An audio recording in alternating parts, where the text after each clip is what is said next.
తెలంగాణలో కాంగ్రెస్ అధికారంలోకి వచ్చాక మార్చి 15వ తేదీన 37 మంది నాయకులను కార్పొరేషన్లు చైర్మన్లుగా నియమిస్తూ ప్రభుత్వం నిర్ణయం తీసుకుంది. ఆ వెంటనే పార్లమెంటు ఎన్నికల కోడ్ అమల్లోకి రావడంతో వారు చైర్మన్లుగా బాధ్యతలు స్వీకరించలేదు. సార్వత్రిక ఎన్నికల కోడ్ ముగిశాక బాధ్యతలు తీసుకునే సమయానికి నామినేటెడ్ పోస్టుల విషయంలో పలువురు మంత్రులు, సీనియర్ నాయకులు అభ్యంతరాలు వ్యక్తం చేశారు.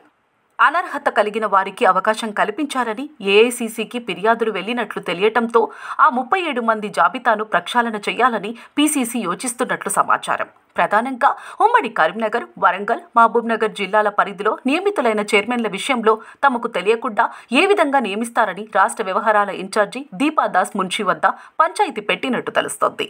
ఆయా మంత్రులు, సీనియర్ నాయకుల అభ్యంతరాలు తీసుకున్న దీపాదాస్ మున్షి పీసీసీ అధ్యక్షుడు ముఖ్యమంత్రి రేవంత్ రెడ్డితో చర్చించిన తర్వాత నిర్ణయం తీసుకుంటామని చెప్పి చైర్మన్లు ఎవరు బాధ్యతలు తీసుకోకుండా తాత్కాలికంగా నిలుపుదల చేసినట్లు సమాచారం. ఆయిల్ సీడ్ ఫెడరేషన్ చైర్మన్గా నియమితులైన జంగా రాఘవరెడ్డి తన స్థాయికి తగిన పదవి ఇవ్వలేదని అసంతృప్తి వ్యక్తం చేస్తున్నట్లు పార్టీ వర్గాలు పేర్కొంటున్నాయి.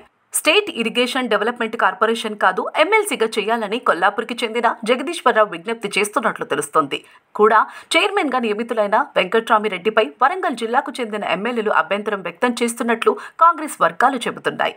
శాతవాహన అర్బన్ డెవలప్మెంట్ అథారిటీ చైర్మన్గా నరేందర్ రెడ్డి నియామకంపై కరీంనగర్కు చెందిన ఎమ్మెల్యేలతో పాటు స్థానిక మంత్రి అభ్యంతరం వ్యక్తం చేస్తున్నట్లు తెలుస్తోంది.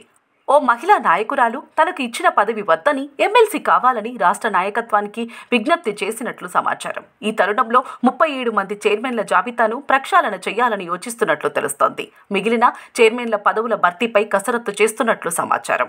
ఉమ్మడి జిల్లాల వారీగా పార్టీకి పనిచేసిన వారి జాబితా సిద్ధం చేస్తున్నట్లు తెలుస్తోంది. ఈ వ్యవహారంపై మరింత సమగ్రంగా చర్చించిన తరువాతే నిర్ణయం తీసుకోవాలని భావిస్తున్నట్లు సమాచారం. చైర్మన్ల పోస్టుల భర్తీ మరికొంత ఆలస్యమయ్యే అవకాశం కనిపిస్తోందని పీసీసీ వర్గాలు చెబుతున్నాయి. మరోవైపు ప్రక్షాళన చేసే వరకు ఎవ్వరు కూడా బాధ్యతలు తీసుకునేందుకు అవకాశం లేదని వెల్లడిస్తున్నాయి.